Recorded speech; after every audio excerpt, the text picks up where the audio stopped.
유대인으로 나치 수용소에서 살아남은 빅터 프랭클 박사가 있습니다. 그 사람이 살아남아서 책을 썼는데 그 제목이 의미의 탐구입니다.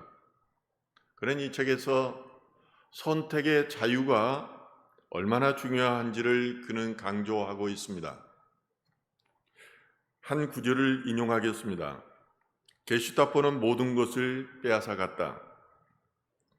내 결혼 반지도 그들은 내 아내와 아이들과 나의 자유를 박탈해 갔다.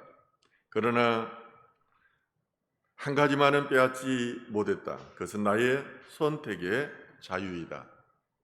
좋은 것은 좋고 싫은 것은 싫다는 나의 마음을 어떻게 약탈해 갈 수 있겠는가? 행복이란 결국 나의 선택인 것이다.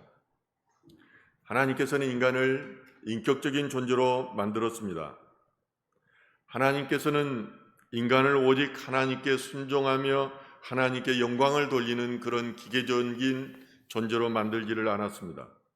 인간이 스스로가 선택하여 하나님의 말씀에 순종하지 않을지를 결정하도록 한 것입니다. 그것이 바로 인간 안에 자유의지를 주었다는 사실입니다. 하나님께 순종하면 행복이 보장되었습니다. 하나님께 순종하면 자유가 보장되고 영생이 보장되었습니다.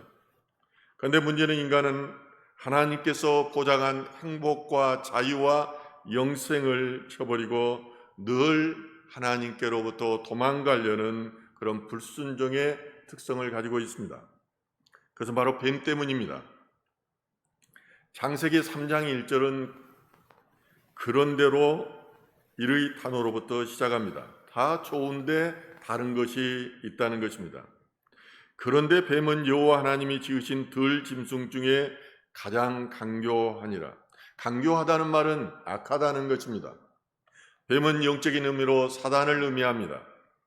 사단은 사람을 유혹하기 위해서 뱀의 특성인 강교함을 사용하는 것입니다. 요한계시록 12장 9절에서는 사단을 가리켜서 큰 용이라고 말합니다. 그리고 예뱀, 마귀, 온 천하를 꾀는 자라고 말합니다. 성경은 사단을 가리켜서 마귀요 악령이고 어둠의 세상 주관자들이고 공중의 권세 잡은 자들이며 이 세상 임금이라고 말합니다. 또한 마귀를 가리켜서 이 시대의 신이며 귀신의 왕 바알세불이라고도 표현하고 있습니다. 사단은 인격적인 존재입니다. 그래서 천사와 같은 영적 존재인 것입니다. 또한 인간 세상에서 보이지 않는 가운데 큰 영향력을 끼치는 능력 있는 존재입니다. 문제는 그가 강교하며 악한 뱀이라고 하는 사단이 늘 우리를 유혹하고 미혹하게 한다는 점입니다. 그래서 악의 자리로 우리를 늘 인도합니다. 사단은 우리로 하여금 하나님을 대적하게 하고 또한 약점을 붙들고 끈질기게 비방하고 고소하고 불평하게 만듭니다. 이렇게 하는 목적이 어디에 있을까요? 그것은 하나님을 떠나고 결국은 죽게 하는 데에 있습니다. 예수님은 요한복음 8장 44절에서 사단의 본성에 대해서 말씀하십니다.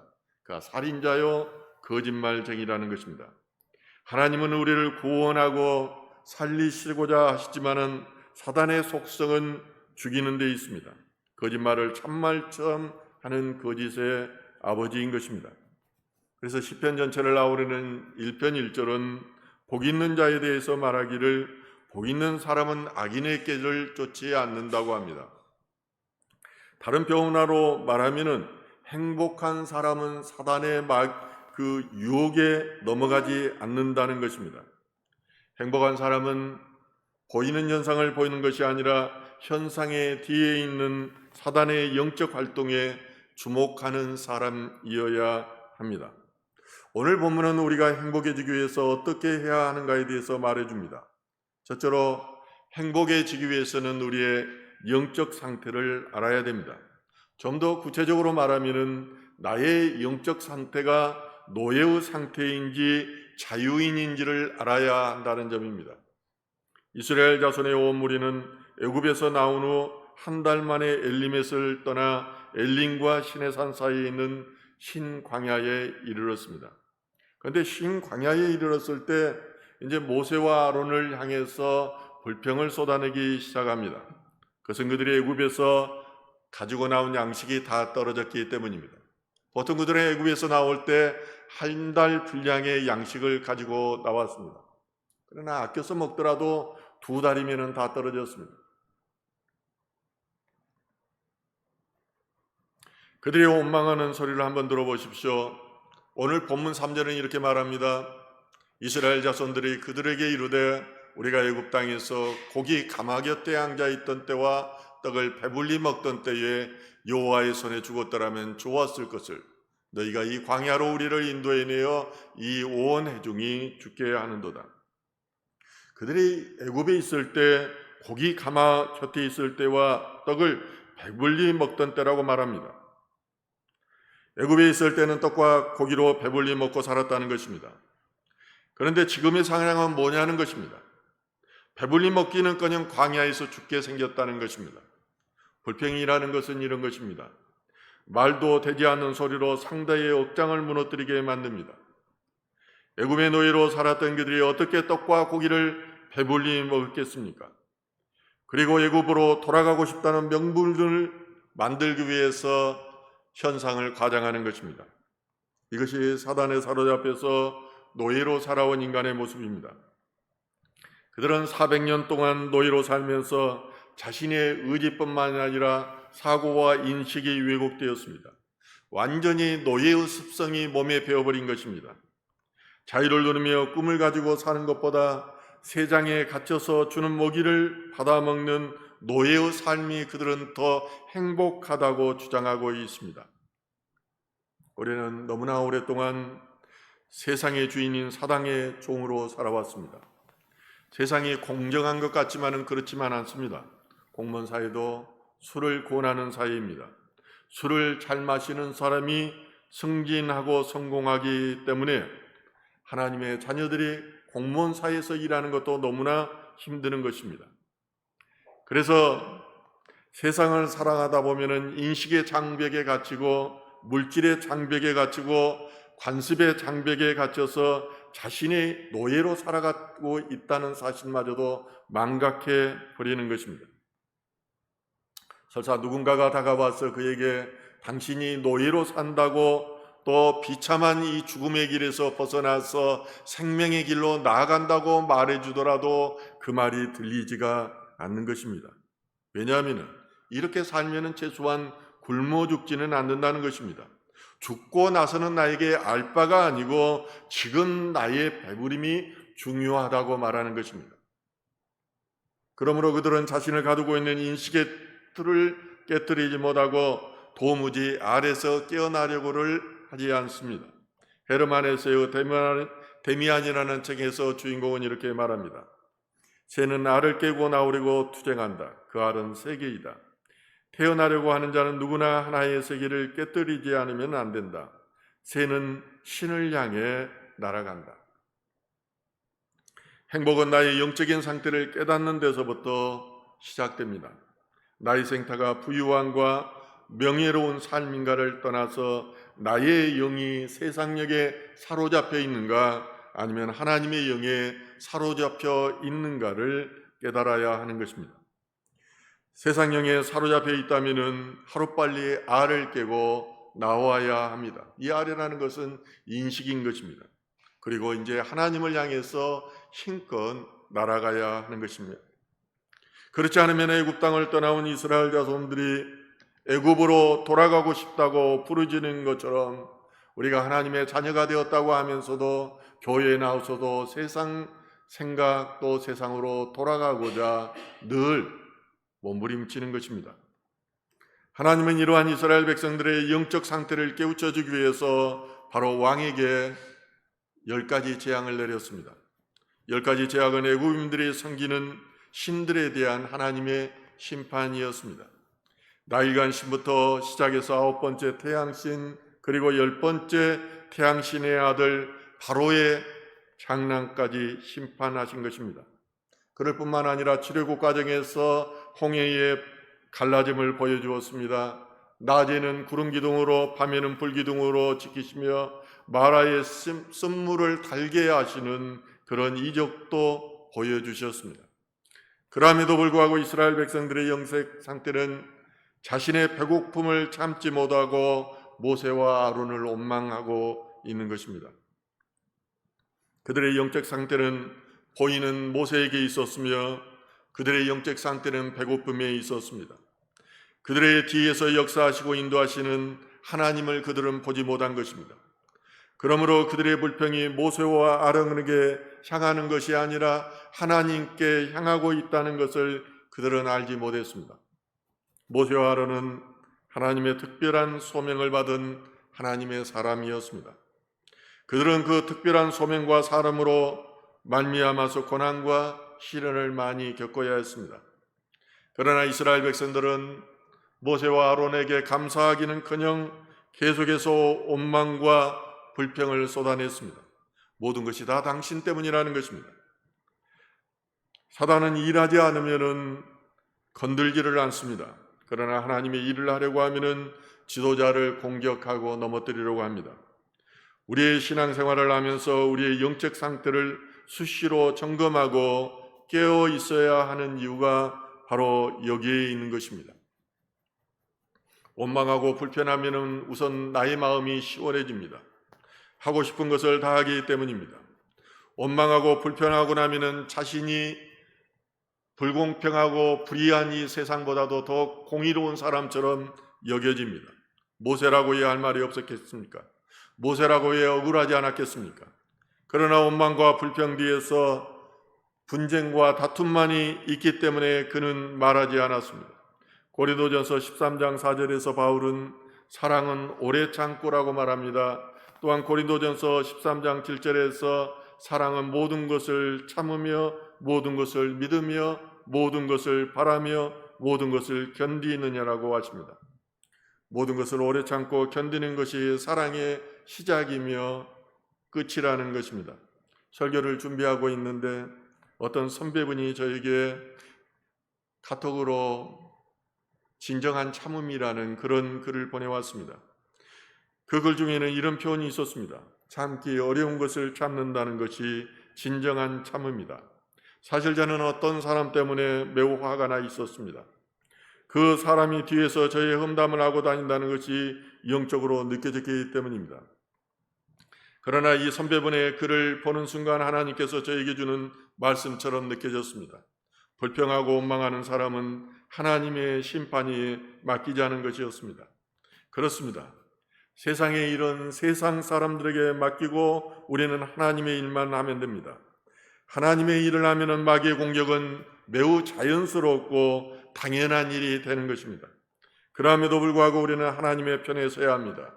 하나님 나라와 그의 의를 위하여 일한다면 하나님께서는 분명히 이 땅에서의 복과 하나님 나라의 상급을 주실 것이기 때문입니다. 둘째로 행복해지기 위해서는 자신의 주인이 누구인가를 알아야 됩니다. 이스라엘 백성들은 하나님의 백성으로 선택된 민족이었습니다. 그들이 하나님의 말씀에 순종하면 행복이 보장되고 또 그들이 평안할 것이라고 말씀하였습니다. 그런데 그들은 하나님의 말씀에 순종하지 못하고 늘 하나님의 말씀의 자리를 떠나곤 했습니다. 하나님은 아브라함과 사이가 좋을 때 이렇게 말씀하십니다. 여호와께서 아브라함에게 이르시되 너는 반드시 알라. 내 자손이 이방에서 객이되어 그들을 섬기겠고 그들은 400년 동안 내 자손을 괴롭히리라. 그들이 섬기는 나라를 내가 징벌할지며 그 위에 내 자손이 큰 재물을 이끌고 나오리라. 이 말씀은 그대로 성취되었습니다. 하나님께서는 미리 말씀하시고 성취하시는 하나님이라는 사실은 인생의 주인이, 인생의 주관자가 하나님이라는 사실입니다. 예수님의 오심도 주님이 오시기 수천 년 전부터 수백 번에 걸쳐서 예언되었던 사실입니다. 그 말은 이 세상이 하나님의 전적인 뜻과 섭리 가운데 있음을 말해줍니다. 개인의 인생에 있어서도 우리는 아무리 발버둥 쳐도 우리 인생을 주관하시는 분은 하나님이라는 사실을 우리 삶의 과정을 통해서 가르쳐주고 있습니다. 성경에 나오는 인생들의 공통적인 교훈이 바로 이런 것입니다. 성경의 행간은 이것을 계속해서 말해줍니다. 인생의 화도, 행복도, 전쟁도, 명예도, 죽음도, 부활도 모두가 하나님께 속한 것이고 하나님께서 하신 일이라는 것입니다. 그런데 성경을 하나님의 절대적인 진리로 받아들인 성도님이 말씀 안에서 교훈을 찾지 못한다면 참으로 안타까운 일입니다. 저는 인생을 살아오면서 제 안에 일하시는 하나님께서 말씀하시고 그대로 이루시는 것을 여러 번 경험하였습니다. 그래서 전적으로 그분이 저의 주인인 것을 고백하고 있습니다. 우리의 DNA 안에 이러한 믿음이 확고히 자리 잡지 않으면 우리는 세상의 위력, 세상의 권세 앞에서 흔들리고 무너질 수밖에 없습니다. 우리가 세상을 주인으로 알고 살아갈 때는 우리는 자신의 출세만을 위해서 달려왔습니다. 그러나 내 인생의 진정한 주인이 하나님이라는 사실을 아는 순간 우리의 태도는 전혀 다를 수밖에 없습니다. 새로운 주인을 위해서 충성하게 되어 있는 것입니다. 세상의 것들, 세상신을 배설물처럼 영위가 되어 있습니다. 대표적으로 이런 믿음이 없는 사람은 절대 하나님 앞에 헌금하지 않습니다. 돈이 없기 때문이 아닙니다. 하나님이 나의 주인이라는 믿음이 없기 때문입니다. 이 믿음이 있으면 하나님께 돈을 바칩니다. 그러면 하나님께서 더 많은 것으로 나에게 주십니다. 이런 것을 살아가면서 여러 번 반복하다 보면은 내가 가진 모든 것이 하나님의 것임을 고백하게 되는 것입니다. 모든 것을 하나님께 드리고 싶어지고 다짐하고 고백하게 되는 것입니다. 출애굽기 12장 37에 보면은 이스라엘이 람셋을 떠나 숫곳에 이르는 장면이 보게 됩니다. 람셋은 이스라엘이 400년간 노예 생활을 했던 것입니다. 이제 노예의 신분에서 벗어나 자유인이 되는 순간입니다. 사도 바울은 홍해를 건넌 사건을 세례라고 표현합니다. 우리가 죄에서 벗어나 더 이상 종노릇을 하지 않을 때인 것입니다. 사단의 권세가 우리를 위협하지 못하고 우리가 예수 그리스도의 이름으로 사단의 권세를 이길 때입니다. 세례는 우리가 죄로부터 예방되어 하나님의 자녀로 거듭났음을 선언하는 예식입니다. 그래서 출애굽기 12장 38절은 이렇게 말합니다. 수많은 잡종과 양과 소와 심히 많은 가축이 그들과 함께 하였다. 출애굽은 이스라엘 민족만이 하지 않았습니다. 수많은 민족들이 함께 했습니다. 이들이 누구입니까? 왜 이 민족들이 자기들과 상관이 없는 이스라엘과 합류하여 애굽을 떠났을까요? 하나님께서는 유월절 기례를 이스라엘에게 제정하시면서 이방 사람은 유월절 음식을 먹지 못할 것이라고 말씀하셨습니다. 이스라엘 백성들과 함께한 이방인들은 그리고 잡종들은 하나님을 믿지 못하는 그런 우상에 깊이 물들어 있는 족속들이었습니다. 그들은 하나님을 경외하지도 않았고 하나님을 두려워하지도 않았습니다. 단지 자신들의 필요에 따라서 히브리인들을 따라 출애굽한 것입니다. 그들의 주인이 누구이겠습니까? 그들의 주인은 세상이었으며 마귀였습니다. 또한 그들이 할 수 있는 것은 무리의 뒤쪽에 서서 불평하고 원망하여 이스라엘 백성들을 선동하는 것이었습니다. 이처럼 하나님을 주인 삼지 않는 잡족들의 불평과 원망이 이스라엘 백성들을 병들게 만들고 믿음에서 떠나가게 하는 것입니다. 하나님께서는 진정한 주인이 누구인가에 대해 확실히 정체성이 없는 이스라엘 백성들을 향하여 오늘 본문에서 이렇게 말합니다. 출애굽기 16장 4절과 5절 말씀입니다. 같이 한번 읽을까요? 그때에 여호와께서 모세에게 이르시되 보라 내가 너희를 위하여 하늘에서 양식을 비같이 내리리니 백성이 나가서 일용할 것을 날마다 거둘 것이라. 이같이 하여 그들이 내 율법을 준행하나 아니하나 내가 시험하리라. 여섯째 날에는 그들이 그 거둔 것을 준비할지니 날마다 거두던 것에 갑절이 됨이라. 마라에서 백성들이 원망하였을 때 하나님께서 먹을 물을 주셨습니다. 이제는 하나님께서 굶주리는 백성들을 위해서 만나와 메추라기를 주셨습니다. 하나님께서는 양식을 비같이 내리실 것이라고 말씀하십니다. 이 양식은 하나님의 은혜와 사랑의 선물입니다. 이 양식은 예수 그리스도의 예표인 것입니다. 그러므로 요한복음 6장에서 예수님께서는 자신을 가리켜 하늘로부터 온 참된 빵이요 하나님의 빵이요 생명의 빵이라고 말씀하십니다. 예수님께서는 일용할 양식을 주시라고 하나님께 기도할 것을 제자들에게 권면하셨습니다.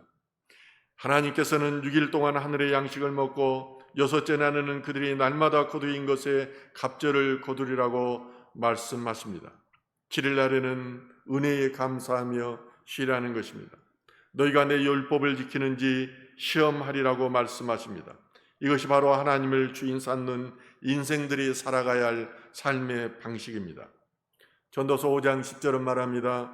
은을 사랑하는 자는 은으로 만족함이 없고 풍부를 사랑하는 자는 소득으로 만족함이 없나니 이것도 헛되도다. 인간은 은으로도 만족할 수 없고 그리고 풍부로도 만족할 수 없는 존재입니다. 우리 안에 있는 욕망 때문입니다. 부자는 더 큰 부자 앞에서 자신이 불행하다고 생각하고 풍부한 사람은 더 풍부한 사람 앞에서 자신이 가난하다고 생각하기 때문입니다. 제임스 오펜하임은 어리석은 자는 멀리서 행복을 찾고 현명한 자는 자신의 발치에서 행복을 키워나간다고 말씀하십니다. 하나님을 주인 삼으면은 이런 시로 믿음을 고백하게 됩니다. 시편 84편을 제가 천천히 읽어드릴 테니까 묵상해 보십시오. 하나님이 주신 말씀입니다. 만군의 여호와여, 주의 장막이 어찌 그리 사랑스러운지요. 내 영혼이 여호와의 궁정을 사모하여 세약하며 내 마음과 육체가 살아계시는 하나님께 부르짖나이다. 나의 왕 나의 하나님, 만군의 여호와여, 주의 제단에서 참새도 제 집을 짓고 제비도 새끼들 보금자리를 얻었나이다. 주의 집에 사는 자들은 복이 있나니 그들이 항상 주를 찬송하리이다. 주께 힘을 얻고 그 마음에 시온에 데려가 있는 자는 복이 있나이다. 그들이 눈물 골짜기로 지나갈 때에 그곳에 많은 사람이 있을 것이며 이른 비가 복을 채워주나이다. 얼마나 멋집니까? 우리들이 고통 가운데 살 때 눈물 골짜기를 지날 때에 그곳에 많은 샘이 있고 그것이 복이 될 거라는 것입니다. 그들은 힘을 얻고 더 나아가 시온에서 하나님 앞에 각기 나타나리이다. 만군의 하나님 여호와여, 내 기도를 들으소서. 야곱의 하나님이여, 귀를 기울이소서. 우리 방패신 하나님이여, 주께서 기름 부으신 자의 얼굴을 살펴보옵소서. 주의 궁전에서의 한날이 다른 곳에서의 첫날보다 나은즉 악인의 장막에 사는 것보다 내 하나님의 성전 문지기로 있는 것이 좋사오니. 저는 이런 고백을 늘 했습니다. 하나님, 저는 성전 문지기로 목회를 그만두더라도 하나님의 성전을 청소하고 꽃을 가꾸는 자로 살아가고 싶습니다. 그런데 이 시편 말씀이 그대로 말해주고 있습니다. 여호와 하나님은 회오 방패이시라. 여호와께서 은혜와 영화를 주시며 정직하게 행하는 자에게 좋은 것을 아끼지 아니하실 것입니다.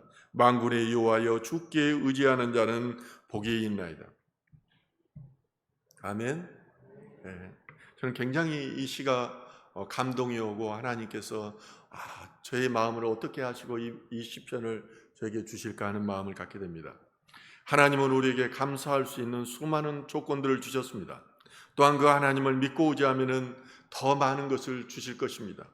그런데도 우리는 일상의 감사와 행복을 모른 채 너무 먼 곳을 향해서 아둥바둥 살고 있지는 않습니까? 진정한 행복은 하나님을 주인 삼는 데 있습니다. 하나님 안에서 자유함을 얻는 데 있습니다.